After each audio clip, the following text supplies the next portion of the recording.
इस वीडियो में दी गई जानकारी ओनली फॉर एजुकेशनल पर्पस है। ये नोटबुक और विकिपीडिया से ली गई है। कृपया कुछ भी मेडिसिन और ट्रीटमेंट लेने से पहले डॉक्टर की सलाह जरूर लें। खुद से मेडिसिन और ट्रीटमेंट ना लीजिए, ये जानलेवा भी हो सकता है। Thanks by team MT team. नमस्कार दोस्तों, वेलकम फ्रेंड्स। एंटीमेडिटिव में फिर एक बार आप सबका स्वागत है। आज हम लोग जानेंगे एक डिजीज के बारे में। एक डिजीज के लक्षण क्या आते हैं। बहुत ही खतरनाक डिजीज है।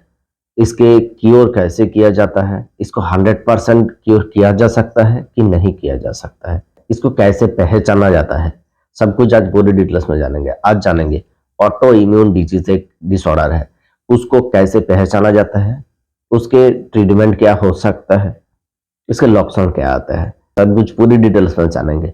पूरी वीडियो के साथ बने रहिए, पूरी जानकारी लीजिए, क्योंकि आधा अधूरा जानकारी जानलेवा भी हो सकता है। चलिए वन स्टेप लाना बड़े मेडिकल नॉलेज की तरफ बढ़े जाए। ऑटो इम्यून डिजीज ये एक ऐसी बीमारी है जिसको 100% कभी ठीक किया नहीं जाता, जिसके कोई स्पेसिफिक ट्रीटमेंट नहीं है। इसके कुछ लक्षण आते हैं। इसके कुल 18 टाइप्स का लक्षण आते हैं। 18 टाइप्स के यानी 18 डिफरेंट टाइप का प्रॉब्लम होता है शरीर में। उसको कैसे पहचाना जाता है, जैसे कि किसी किसी व्यक्ति का अल्प वयस में ही वेट लॉस हो जाता है, वही एक ऑटोइम्यून डिजीज हो सकता है। गाठिया हो सकता है यानी रिमोटॉइड आर्थराइटिस हो सकता है, वो भी एक ऑटोइम्यून डिजीज हो सकता है। ऑटोइम्यून डिजीज किसी भी स्पेसिफिक एज के लिए नहीं है, हर एज में हो सकता है। आपका हेयर लॉस हो सकता है, माथे में कुछ यानी हेड में कुछ गोल चकाते आ सकता है, स्किन के बहुत ज्यादा प्रॉब्लम हो सकता है। जो मल्टीपल स्क्लेरोसिस का प्रॉब्लम होता है वो भी एक ऑटोइम्यून डिसऑर्डर की में आता है, वो भी एक ऑटोइम्यून डिसऑर्डर हो सकता है। एसएलई की प्रॉब्लम जो आते हैं वो भी एक ऑटोइम्यून डिसऑर्डर हो सकता है। टाइप 1 डायबिटीज जब हो जाता है वो भी एक ऑटोइम्यून डिसऑर्डर के अंदर में आ सकता है। और थायराइडिज्म की प्रॉब्लम हो वो भी ऑटोइम्यून डिसऑर्डर के अंदर से आ सकता है। टीनेज अवस्था में ही बहुत ज्यादा बीपी हाई होना वो भी ऑटोइम्यून डिसऑर्डर के अंदर में आ सकता है। Kidney problem, liver problem, mouth ulcer, joint pain, ऐसे ही भी बहुत सारा प्रॉब्लम है जो ऑटोइम्यून डिसऑर्डर के अंदर में आ सकता है। ऐसे ही अलग अलग प्रॉब्लम सभी में ऑटोइम्यून डिसऑर्डर नहीं होता है।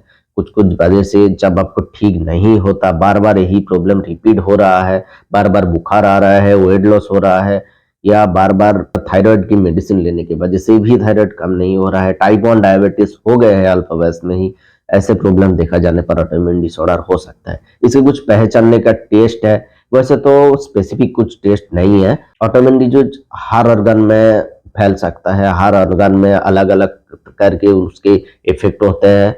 उसके लिए कुछ स्पेसिफिक टेस्ट नहीं है, वो अलग अलग करके टेस्ट किया जाता है।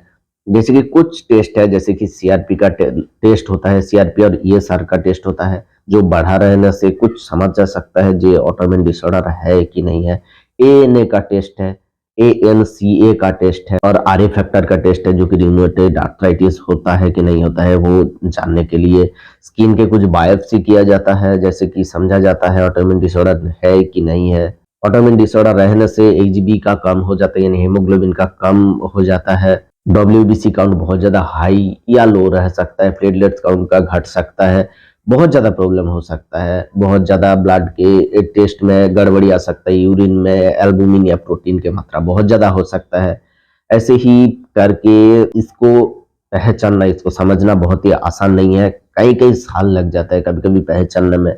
फिर भी डॉक्टर द्वारा कुछ जांच करने के बाद जो कंक्लूजन आते हैं वो ऑटोइम्यून डिसऑर्डर के जब आते हैं उसके लिए कुछ ट्रीटमेंट दिया जाता है, जो कि कुछ स्पेसिफिक ट्रीटमेंट नहीं है।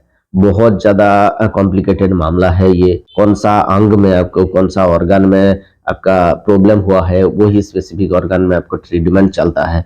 अब जानेंगे ऑटोइम्यून डिजीज क्या है, ऑटोइम्यून डिजीज कैसे होता है।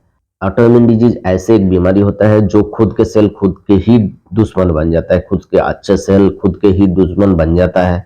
जैसे कि कुछ भी बैक्टीरियल इन्फेक्शन या वायरल इन्फेक्शन को तोड़ने के लिए, उसको मारने के लिए हमारा शरीर में जो एंटीबॉडी चाहिए वो हमारा शरीर खुद से ही पैदा कर लेता है, एंटीबॉडी। इसीलिए जो बैक्टीरियल वायरल इन्फेक्शन है उसके सेल जो होते हैं उसको तोड़ता है, उसको मार देता है, और बैक्टीरियल और वायरल इन्फेक्शन से हमारा शरीर को मुक्ति दिलाता है। और जब ऑटोइम्यून डिजीज हो जाता है, और यानी ऑटोइम्यून डिसऑर्डर जब हो जाता है, तब वही गुड सेल हमारा शरीर के ही दुश्मन बन जाता है, और वही गुड सेल बुरे सेल को पहचान नहीं पाते, इसीलिए वो अच्छे सेल को भी मार देता है और खुद को भी मार लेता है।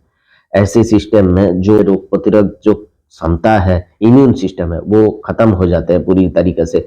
गुड सेल को ही मारने लगता है, वो पहचान नहीं पाते। ऐसे ही प्रॉब्लम से ऑटोइम्यून डिसऑर्डर हो सकता है। इसके कॉजेस क्या है? इसके कॉजेस हो सकता है जंक फूड खाने से, बहुत ज़्यादा गंदा पानी पीने से, और वायरल लोड ज़्यादा होने से, वायरल अटैक ज़्यादा होने से, या स्ट्रेस ज़्यादा होने से। जब टॉक्सिन की मात्रा बढ़ जाता है, जब गलत तरीके से प्रोटीन जैसे कि एनिमल प्रोटीन गलत तरीके से शरीर में पहुंचता है, तब ऑटोइम्यून डिसऑर्डर हो सकता है। तब ही ऐसे सारी प्रॉब्लम आते हैं। अब जानेंगे इसके जो ट्रीटमेंट होते हैं वो डॉक्टर कैसे लेते हैं। वैसे तो इसके 100% क्योर होने का कोई चांस नहीं है, इसके कुछ स्पेसिफिक ट्रीटमेंट नहीं है। फिर भी जो ट्रीटमेंट कॉमनली दिया जाता है वो है मल्टीपल स्टेरॉइड्स का दवा दी जाती है। कुछ खाने की दवा होते हैं, कुछ इंजेक्टेबल दवा होता है, और कुछ सोल्यूबल दवा होता है, उसको दिया जाता है। स्टेरॉइड्स का दवा बहुत सारे तरीके से स्टेरॉइड का दवा है जो दी जाती है, और जो स्पेसिफिक अंग में, जो स्पेसिफिक ऑर्गन में आपकी प्रॉब्लम है उसी के लिए ही ट्रीटमेंट दिया जाता है। जैसे कि आपका पैंक्राइटिस में प्रॉब्लम है, टाइप 1 डायबिटीज के जो प्रॉब्लम है उनमें डायबिटीज के मेडिसिन दिया जाएगा। थायराइडिज्म की प्रॉब्लम है, उसको थायराइड का मेडिसिन दिया जाएगा। लीवर में कुछ प्रॉब्लम है, उसको लीवर की ट्रीटमेंट दिया जाएगा। और स्किन के कुछ प्रॉब्लम है, उसको स्किन के ही ट्रीटमेंट दिया जाएगा। स्पेसिफिक कुछ ट्रीटमेंट नहीं है, और स्पेसिफिक कुछ इसके ठीक होने का चांस नहीं है। फिर भी किसी किसी लोग का ठीक भी हो जाता है, और किसी किसी पेशेंट का जो ट्रीटमेंट चलता है वो बहुत साल चलने के बाद वो ठीक होते हैं, और किसी किसी पेशेंट का ट्रीटमेंट चलने के बाद ठीक हो जाता है और वापस से आ सकता है। ऐसे ही ट्रीटमेंट स्पेसिफिक कुछ नहीं है इसके। इसलिए हमेशा ही कुछ प्रॉब्लम हो, या इन इन सभी प्रॉब्लम जो मैंने बताया उसमें से कोई भी प्रॉब्लम हो, आपको डॉक्टर के सलाह हमेशा लेना चाहिए, सावधानियां बरतना चाहिए। ऑटोइम्यून डिसऑर्डर के बारे में आशा करता हूँ पूरी बात समझ में आ गए हो। पूरी जानकारी नहीं दे पाई क्योंकि वीडियो बहुत ज़्यादा लंबा हो जाएगा। थोड़ा सा शॉर्ट करके जो जानकारी देना था आप लोगों को दे दिए।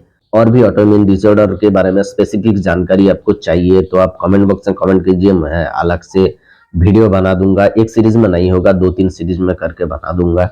अगर वीडियो अच्छा लगे तो लाइक कीजिएगा, हमारे चैनल को जरूर सब्सक्राइब कीजिएगा आगे ऐसे ही इन्फॉर्मेटिव वीडियो पाने के लिए। मिलेंगे अगले वीडियो पर, तब तक के लिए सुरक्षित रहिए, अच्छे रहिए, धन्यवाद।